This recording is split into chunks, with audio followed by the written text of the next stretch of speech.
mau tahu juga tentang sejarah pekerjaan. Saya bermula jadi guru di Papar tahun 1977. Lepas itu saya jadi jurahebah di RTM.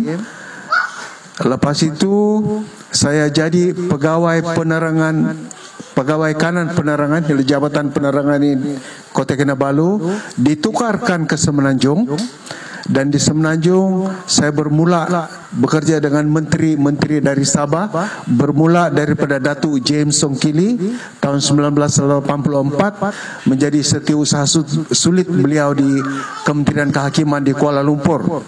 Selepas habis Datuk James Songkili, Tun Mahathir ambil kementerian itu sebagai Menteri Kehakiman, tapi pada masa yang sama dia masih Perdana Menteri, dan saya jadi setiausaha sulit kepada Tun Mahathir di kementerian di Kuala Lumpur. Selepas habis Kementerian Kehakiman ditutup, maka Tan Sri Kasitah telah dilantik sebagai menteri di Jabatan Perdana Menteri, dan saya pun bertugas dengan beliau sepanjang beliau menjadi menteri sebagai setiausaha akhbar. Lepas Tan Sri Kasitah habis, Tan Sri Sakaran pula mengganti beliau di Kementerian Tanah dan Pembangunan Koperasi juga di Kuala Lumpur. Maka saya jadi ketua jabatan dia di Kementerian Tanah dan Pembangunan Koperasi.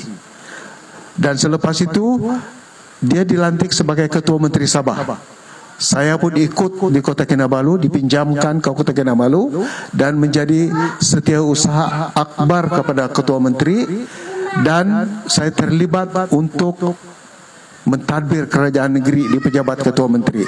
Jadi saya sedikit sebanyak faham macam mana kerajaan negeri mentadbir, ditadbir oleh ketua menteri dan menteri-menteri di sini. Selepas itu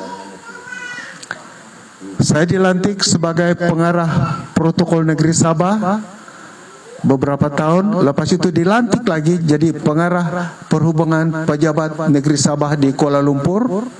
Dan selepas itu Tan Sri Bernard jadi menteri di Kuala Lumpur, maka beliau bawa saya dan beliau lantik saya sebagai setiausaha sulit, sebagai setiausaha politik selama 10 tahun. Selepas Tan Sri Bernard, saya keluar, saya kerja dengan universiti swasta, Master Skill University, dan selepas itu jadi pensyarah di Universiti Malaysia Sabah. Dan selepas habis pensyarah, Datuk Iwan kena lantik jadi menteri lagi di KL, dan saya sekali lagi dibawa untuk bertugas dengan Datuk Iwan sehinggalah 2015. Dan selepas itu saya pensiun lah. Jadi sedikit sebanyak ada pengalaman, tapi sewaktu saya bertugas dengan RTM, saya ingin nyatakan bahawa sayalah orang yang memperkenalkan siaran bahasa dusun oleh RTM. Yana pina mula kabia di siaran bahasa dusun oleh RTM.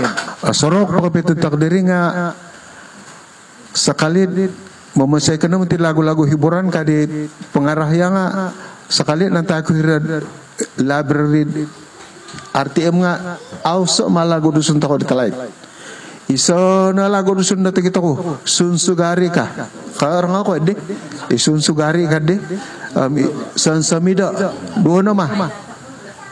Jadi ngam tentang na pedi nga ngam na tentang na pedi nga pen ngia ni Datuk John Kaisah isa walay mien kai penyanyi dia sedia suo kuna dia mau mesai lagu-lagu dusun dir nga atok anu minta lain taluna walar nga atok ogumuk no minta lagu-lagu dusun nga pitang galam no minta lagu-lagu kada genre ya lo pedinga poni popular gisa mi de baina ogumuk dia lagu-lagu dusun toko. Okey,